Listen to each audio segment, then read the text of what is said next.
The Gateway brings you the day's news each weekday from around the St. Louis region and the state capitals in Jefferson City. Our schools are accredited.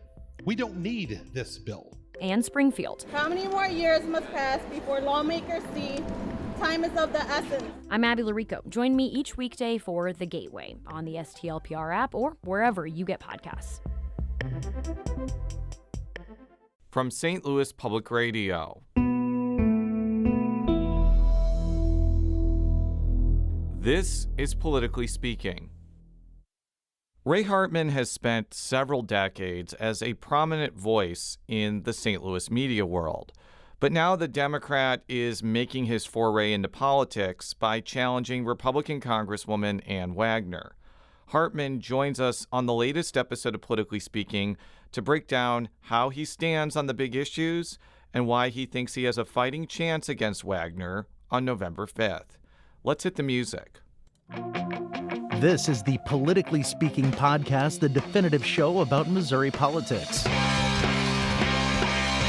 My promise to St. Louis was that I would do the absolute most for each and every person, starting with those who have the very least. What I wanted to do was look and see what other states are doing. We have to be willing to change those laws, that they are balanced and they affect everybody equally. As somebody that grew up in the St. Louis area in North St. Louis County, I didn't know any lawyers growing up. We got to find long-term solutions to make government better, but also to be able to provide services to people. I don't want to leave that federal money that we've been leaving all these years on the table. We need to be spending this money to take care of Missourians. I thought we accomplished a lot this year, but a lot more needs to be done. And welcome to Politically Speaking. I'm your host, St. Louis Public Radio political correspondent Jason Rosenbaum. Joining me in studio today, he is the Democratic nominee for Missouri's 2nd Congressional District, Ray Hartmann. Ray, thank you so much for coming here today. Usually, when I saw you in the past, it was because we were both on Donnybrook together, but now I guess the tables have turned, and now I'm going to be inquiring you in a hostile manner or something like that. Well, it's just, I'm very honored to be on with you, Jason, and have at it. So for people who don't know who you are, can you tell us a little bit about yourself and what was your background before you decided to run for the St. Louis County, St. Charles County, Franklin County, and Warren County-based 2nd District? Well, I grew up in St. Louis County. I went to Parkway Central High School and University of Missouri Columbia. I was a daily newspaper reporter out of J School. And in 1975, I came back to Missouri. I was in New York. I came back to Missouri to work as speechwriter for Governor Kit Bond in 75, 76. I did such a spectacular job in that role that the voters picked Joe Teasdale and sent us home. Well, I mean, if Kit Bond wanted to win re-election, he should have just walked across the stage. Yeah, well, Kit Bond was actually is a good friend and certainly one of the great public servants in the history of Missouri, and I say that even though he's a Republican. And I came back from that and started the Riverfront Times, the company that started the Riverfront Times at 24, and sold the Riverfront Times in 98. I've had the privilege of being in people's living rooms for 37 years on Donnybrook until I retired from that in March to challenge Ann Wagner for the 2nd Congressional District seat. So why did you decide to take the plunge into electoral politics? There have been journalists who have done this before. Mark Alford, who is the congressman for the 4th Congressional District, was on a morning television program for many years in Kansas City and ended up winning. Is this just like a mini trend of journalists getting the itch to run for Congress, or was there something else that pushed you into making this decision? Our politics are broken, and Congress is broken, and I've been in the public eye for a long time, and I just felt this was the time to step up. I do think that and I always tell people at the beginning, if you want somebody to hate on Ann Wagner, you got the wrong candidate. We both grew up in the county. We both went to Mizzou. I did attend Mizzou 10 years before she did, but as Ronald Reagan says, I will not, for political purposes, make an issue out of my opponent's youth and inexperience. I will make an issue out of her indifference to the district. And one of the reasons I'm running is in my view, she just doesn't we have a different philosophy. I believe, and you can base it on all the decades I was in journalism, that it's critical to have openness and transparency and accessibility, availability, and quite honestly, she's just the opposite of that. I mean, she's been in office for 12 years. She's never held a public town hall. She's never debated an opponent. To my knowledge, she's never held a spontaneous news conference for the whole media. I can't remember one if she did. I have been to I've been to a news conference in early in her tenure, right, and I do think that she debated her Republican primary opponent in 2012. So I want to make that clear. But fine, continue. but since she's been in office, she may have felt she needed to then. Since she's been a member of Congress, she hasn't debated an opponent, and we've sent. We've made ourselves available to media, including St. Louis Public Radio, and she's declined to avail herself of that, and that's fine. She's also not in this cycle done a single public campaign event that anyone could just show up at. I mean, I'm not talking about fundraisers, but in terms of anything that any citizen. So it's a philosophical difference. She just doesn't feel any sense of obligation to interact spontaneously with the district. And Jason, I think that has consequences. And the most obvious one came on March 7th. And on March 7th, Ann Wagner did something that she would not have done had she been connected with the people of the district. That's the day the Senate brought to the House a package of RECA, the compensation for radioactive waste victims in St. Louis. And I think your listeners well know the story of how we have thousands of people suffering who died or are suffering from generational illnesses, horrible rare cancers, and the whole it's just the worst health and environmental tragedy in the St. Louis area ever. The Senate passed a bill, sent it to the House on March 7th. On the record, and in the Kansas City Star, Ann Wagner opposed that bill. She said we're not about raising our debts and deficits. You can look it up. Josh Hawley that night went on Twitter and called her shameful. And what happened next, what didn't happen, is actually what's key. What she should have done as the only Republican member of Congress in this area is taken and sponsored that bill, and no matter what she thought of Josh Hawley or anything else, she should have fought for it. And instead of doing that, it's empirical fact that she did not. Now, she then ended up voting for it, even after 2 weeks after saying it was too expensive. But the bigger problem here, Jason, is that she didn't do it. The bill hasn't passed, and frankly, there's a lot of folks, including myself, who believe we would have the $3.7 billion with a B in compensation to our victims of radioactive waste poisoning had Ann Wagner carried that bill. Now, she's trying to claim, she worked to kill some other bill and yada, yada, yada. She just can't escape it.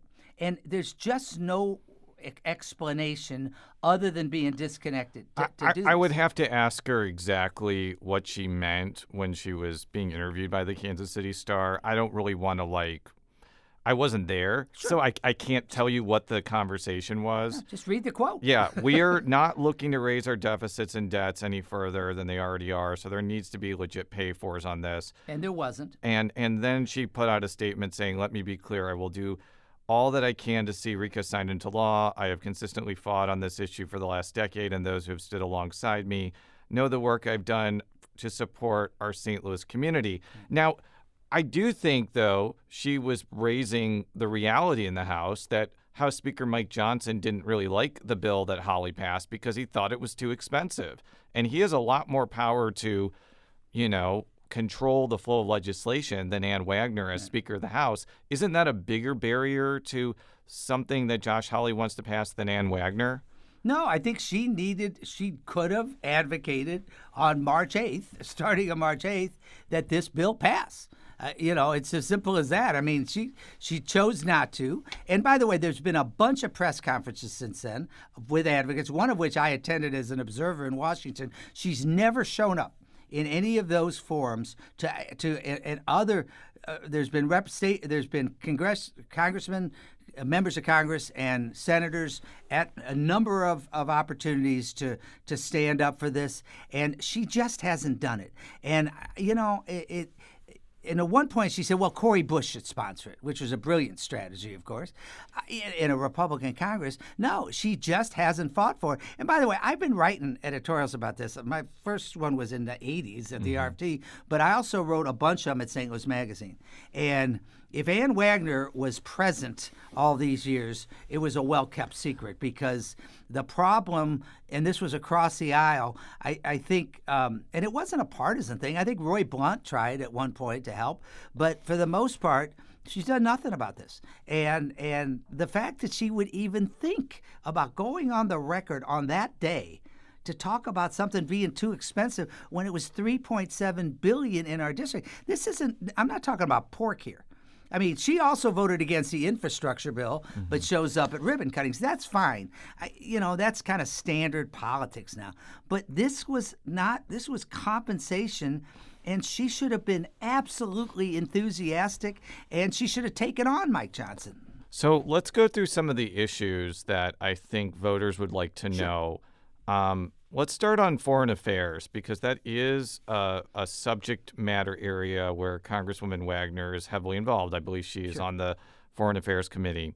She has been one of the few Republicans in the House to continually support aid for Ukraine. Right. She even posted a picture of her with President Zelensky right before a vote, and then was pillared by people like Josh Hawley, who is a Ukraine aid critic, along with a lot of other folks, and then voted for Ukraine aid. Where do you kind of fall on that issue? I pretty much agree with Ann Wagner on Ukraine. I know there's not a lot of difference at all. I think stopping Vladimir Putin and his desires to rebuild the old Soviet Union and worse is a top priority. So Ann Wagner and I don't have a significant district. I was kind of like to be have been a fly on the wall. I saw that picture of Zelensky. If he had asked her why she didn't vote to impeach Trump when for blackmailing Zelensky. But no, I think she and I we don't really differ on that, and also on Israel. That was going to be my next question. Okay, I'm sorry. So Yeah. that is a bit more controversial in Democratic circles. There are a lot of folks who consider themselves Democrats who have been very upset with how Israel has operated since October 7th. Thousands of Palestinians have been killed. There's even talk from people like Cory Bush of an arms embargo needed right now. Where do you kind of fall on that? Well, I have a bias. My mother escaped from Nazi Germany at the age of 9. Her parents, my grandparents and her little sister were murdered at Auschwitz in the Holocaust. So they effectively died for Israel to exist. So to me, this is more personal than political. Ann Wagner and I, again, don't disagree on the basic need to support Israel. And I believe right now we need to stand with Israel. Where we have some difference of opinion, I think, is I do not think support for Israel and the Jewish people should be conflated with support for Bibi Netanyahu, because I think he is a bad actor.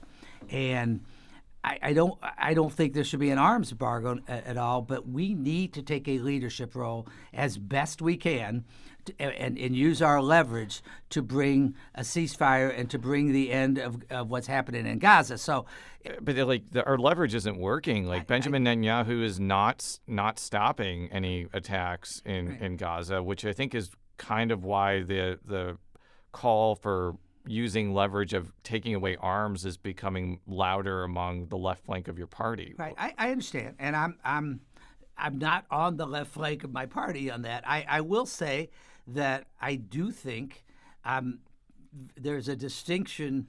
There's one distinction between, the left wing flank of the party, as you put it. There's also a distinction between how much we want to just defer to Bibi Netanyahu, and I think on that part, I have more of a difference with Ann Wagner, who has also pictured herself with him.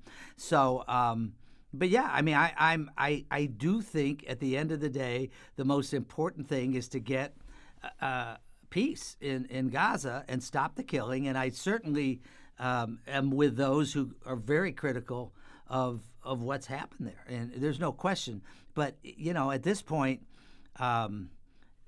we have to stand with Israel right now, in my opinion. I want to talk about tariffs because that has become top of mind in this presidential campaign. Depending on the day, former President Trump wants to put anywhere from like a 10 to 10,000% tariffs on things. But the thing that I think he has said is he wants to put a 10% tariff on like all imports from every country and wants to put higher ones on China in particular. What do you think about that idea? It's just a tax on Americans. I mean, at the end of the day, it's a sales tax. I mean, in reality, there are times you have to use tariffs judiciously in cases of unfair trade practices and so forth. But at the end of the day, what he's talking about, which is frankly economic policy written in crayons. We saw what happened with farmers the last time during the Trump administration, where he basically, the Chinese responded by with basically a trade war against our farmers, and we had to make them welfare recipients, which was horrible. And instead of supporting our farmers, we almost put them out of business, and we had to rescue them. The bottom line is this: that trade policy and a lot of economic policies are very complex. And on any issue that's complex, what I think we need, and this is something I'm running on, is bipartisanship. My aspiration is to be accepted into a group called the Problem Solvers Caucus in Congress. And I've been making this clear since the beginning of my campaign. For those that don't know, that's 32 Republicans and 32 Democrats who work together across the aisle trying to come up with moderate solutions rather than sound bites. I aspire to be part of that, okay? And this is the kind of issue, and the other issues you might ask about, there's so many of them that as much as we like, I say we, I'm still thinking of myself in the media, we all like to look at these as simple. They're not. They're complex issues, and we need bipartisanship on this. But no, I mean, just starting another trade war with China is not a serious solution to anything. Because of the addition of Franklin and Warren counties into the district, the 2nd District is much more agricultural than it was before 2022. One of the issues that I've been following on and off since I started as a reporter was ethanol subsidies. I'm interested to hear what your position is on that type of thing, which is probably more of an issue in like northeast and northern Missouri, but probably is, I'm sure there's somebody in Warren and Franklin County that grows corn, so or soybeans. So I'd be interested to hear your position on that. Well, it has not come up a lot because but basically I'm of the opinion that we've got. When we look at agricultural policy, you got to look at the full range of options. And certainly right now, ethanol subsidies are something that are part of the mix. And the real issues that when I've talked to people who are interested, particularly in Franklin County that I've talked to on this, is supporting the family farm and and taking a stand against the capos and controlled animal feeding operations. Right. There's some real issues about reining in the power of big agriculture, and that the family farm is. We sort of romanticize it, but our policies have not been very friendly to them. We need to take a quick break, but we'll be right back with 2nd District Democratic nominee Ray Hartmann. If you have a smart speaker, you have access to the entire world of NPR and St. Louis Public Radio. All the latest news and all the captivating stories.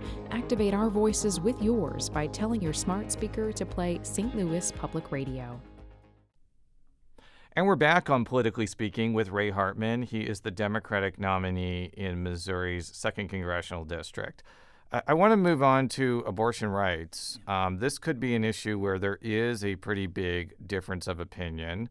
When I asked Congresswoman Wagner about this in 2022, she says she is opposed to abortion except in the case of rape, incest, life of the mother. Where do you fall in the continuum of this issue?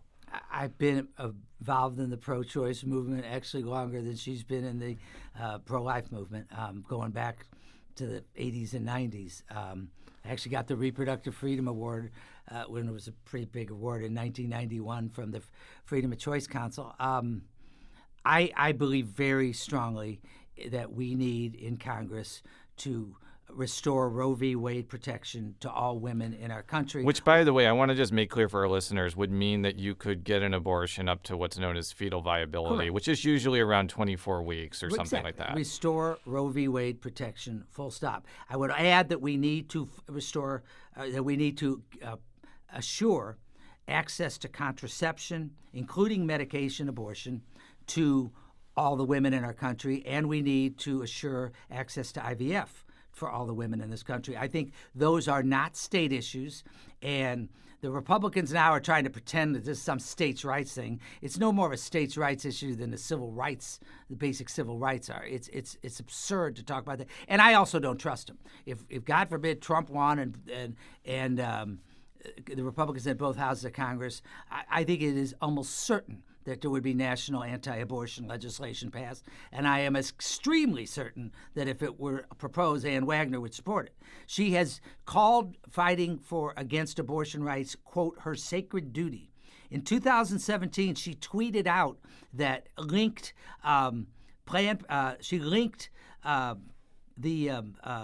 Planned Parenthood with Satanism in a quote. She said Planned Parenthood, ACLU, and Satanists were together in a tweet she did. She says if you ask her, she'll say, "Oh, I'm for contraception." Be specific, okay? Because she twice voted against bills to protect contraception. And as far as the exceptions, I would love sometime for maybe you'll do it. You're a fine interviewer. Walk me through. Let's say it's a 13-year-old that gets impregnated by her stepfather. Walk me through the process of this exception. I mean, how is she going to accept? I mean, how does that even work? It sounds great as a little throwaway line. I'd like somebody to explain what the process of this little girl. How's she going to get to the police? How's she going to get her story told? But I have to tell you, it doesn't matter to me.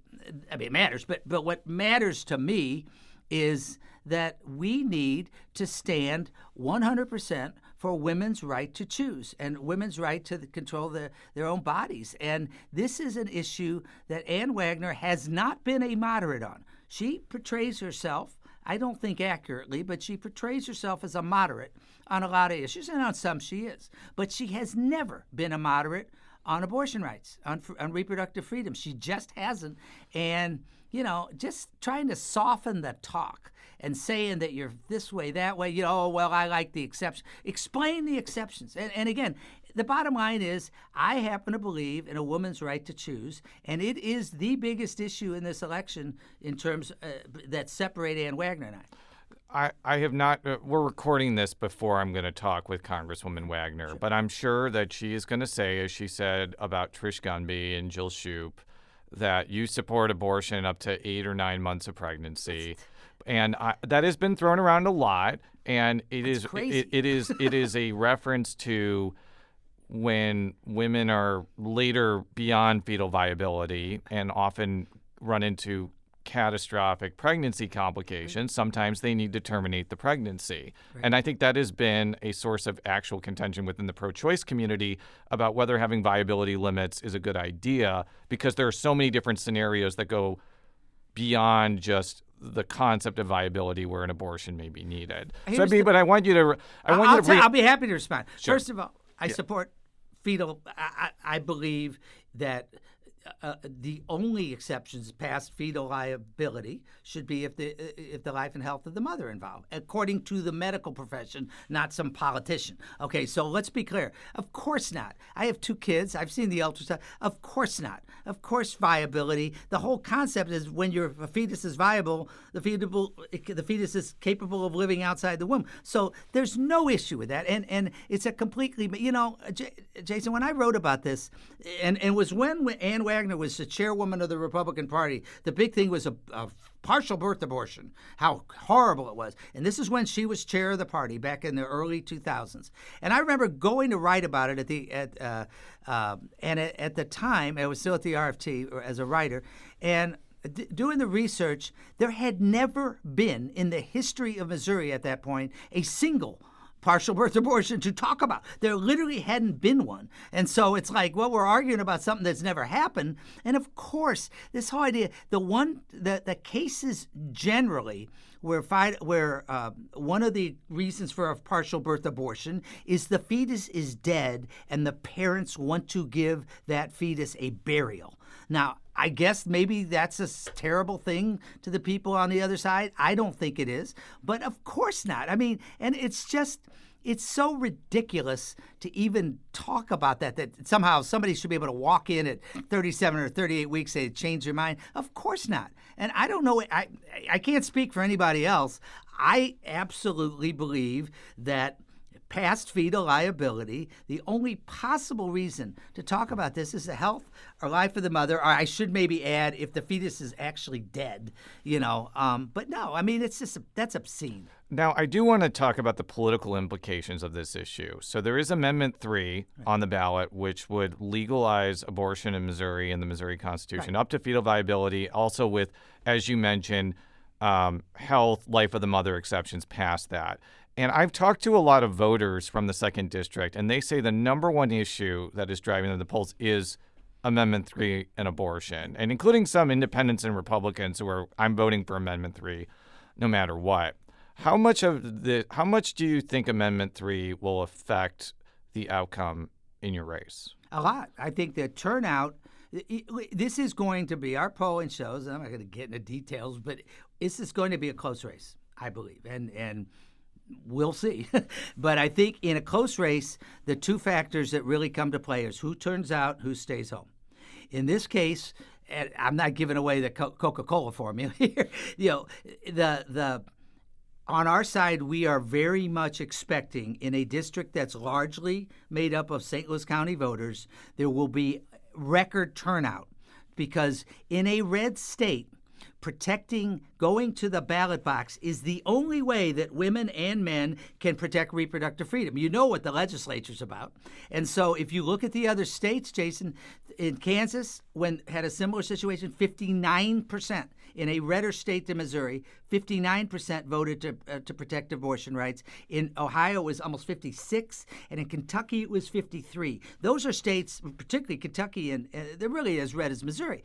And that's what's going to happen here because it's the only way people can. So on one hand, and it's why you don't hear Ann Wagner talking too much about abortion on the campaign trail. You've got candidates like David Gregory scrubbing, one of the leading anti-abortion people, scrubbing any mention off his website when hopefully Joe Peerless is going to beat him in the 15th district in the Senate. And then on the other side, I don't know if anybody's asked Ann Wagner, 35.2% of the primary voters in this past Republican primary voted for a guy, I think his name is Peter Pfeiffer, who had no campaign. He had no FEC filing, he had no nothing. I mean, I don't know if maybe I hadn't heard of him.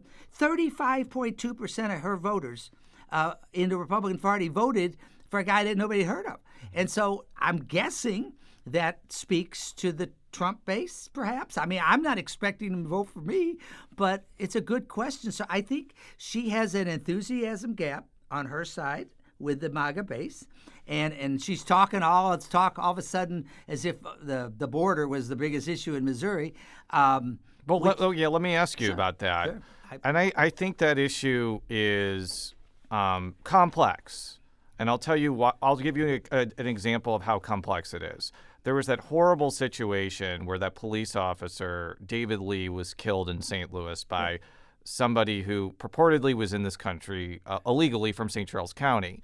And this person had been actually found guilty because he pled guilty to domestic battery in 2022, which he was charged in 2020. So he was in the country illegally when Donald Trump was president.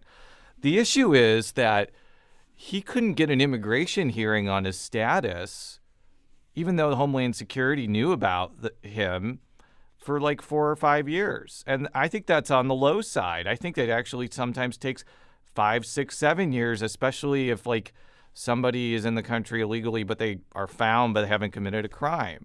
How do you fix this situation? Because I think like somebody like that person who was charged with Officer Lee's death probably his immigration status probably should have been adjudicated sooner, but it's impossible because the backlog is just so massive right now.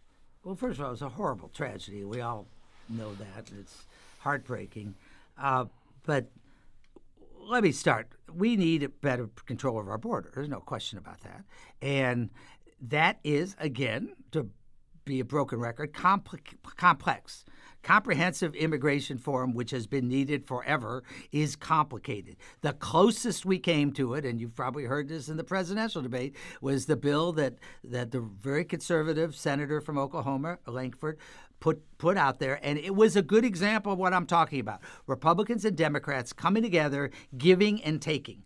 There were some parts of it, such as having more judges, having certainly a stronger border security and more Border Patrol folks. There were a whole bunch of suggestions to process people who were legitimately here and sort out the ones who weren't. And just to add to the complexity, a lot of the people who are coming over the border now, they're going to claim they have legitimate asylum claims. Right. Everybody who's coming from Venezuela right now could say they are escaping persecution from the dictator there. And we have a tough call to make, and that's why you need more asylum judges and you need better processes to handle it, because we can't have a situation where we only grant asylum to people that are, like Trump would have it, who come from Europe and are white, I mean, it's like Donald Trump, to me, and this is a question, again, that I wish I could, if we were debating, I'd ask Ann Wagner, is do you denounce using the top person on your ticket, Donald Trump, talking about immigrants poisoning the blood of our people? That is straight out of Adolf Hitler's playbook. I mean, his words, actually. And I think one of the problems we have is the xenophobic, violent rhetoric and all this talk about rounding up millions of people and deporting them, to me, has so coarsened our political discussion. And I understand it's hard to stand up to somebody in your own party, but not one time has Ann Wagner pushed back against any of this rhetoric. And I don't want to hear, I can't do it every time he does a tweet. No, I'm talking about fascist rhetoric. Now, the other part of the solution, though, is that I think is comprehensive, is we absolutely have to have a path to citizenship for the 6 million dreamers here. And that was an issue, and I actually have criticized the Democrat. When I was a writer at Raw Story nationally, I criticized the Democratic Party on this. Why have we stopped talking about this? And just for our listeners, dreamers are people who came with their parents as very young children into the country illegally. Exactly, Jason. And they grew up as American kids. They grew up, most of them, this is speaking English as their primary language, but that's really not relevant. But the point is, they grew up, went to our high schools, went to our colleges. They're old enough now that many of them are amazing success stories. And I remember writing about it, and it's just unfathomable that we have not figured out a way to provide them a pathway to citizenship. We've got a guy actually running for office talking about rounding them up, and for some reason he gets away with not being able to answer, well, how are we going to deport all these millions of people? How you think we're going to send them a nice little letter and they're going to leave? We're talking about ICE raids in the middle of the night. This is stuff just absolutely fascist rhetoric, and we can't sit still for that. But you know what? My view, and I respect the fact that we have two political parties, but if you're not part of the solution, you're part of the problem. If you're not willing to stand up to this horrible rhetoric that is so vile about people and he's done this forever, Trump, but I mean, he's really intensified it in recent weeks, and all his name calling. It's like you got to, at some point, if you're a Republican member of Congress, have the willingness to take some sort of stand and at least say, no, I don't, and you cannot, I know you're going to interview her. I would love it if she would even dare to speak out. And my question to you, Jason, that's more important, it's not to her, is if she's not willing to do it now as a candidate, why would she do it if he's president?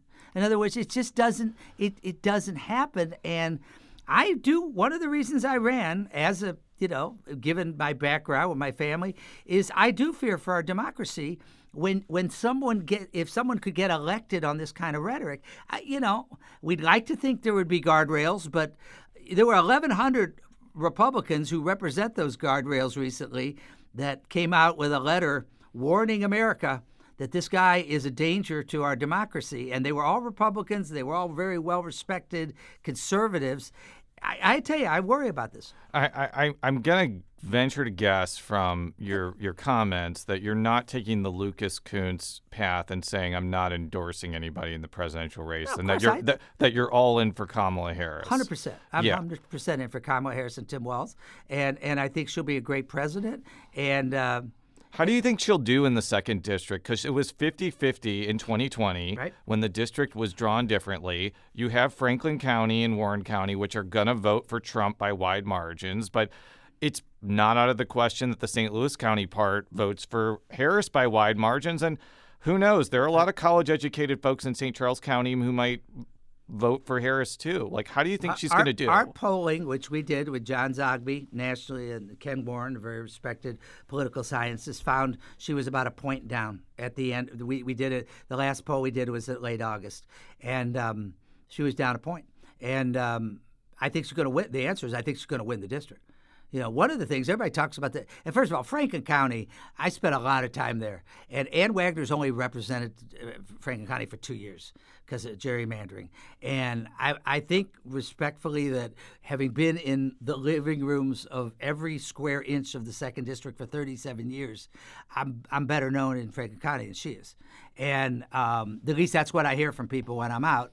And I intend I've worked very hard in Franklin County, and the district is 72% of the vote in the last election post gerrymandering was in St. Louis County.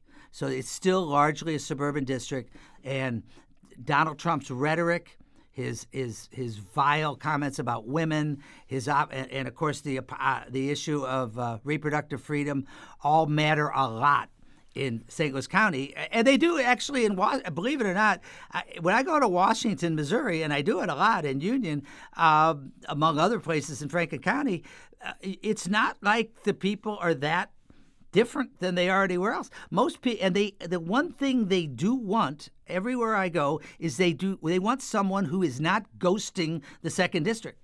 And that's the big thing. Ann Wagner has ghosted this district, and she may not admit it, but it's empirical. I rattled off some stuff, and people know it, and they particularly know it in Franklin County. Trust me, because I'll give you an example. I went to the Town and Country Fair, one of the big fairs out there. I was there for a couple days in Washington. We at the Republican booth. They didn't have any Ann Wagner literature.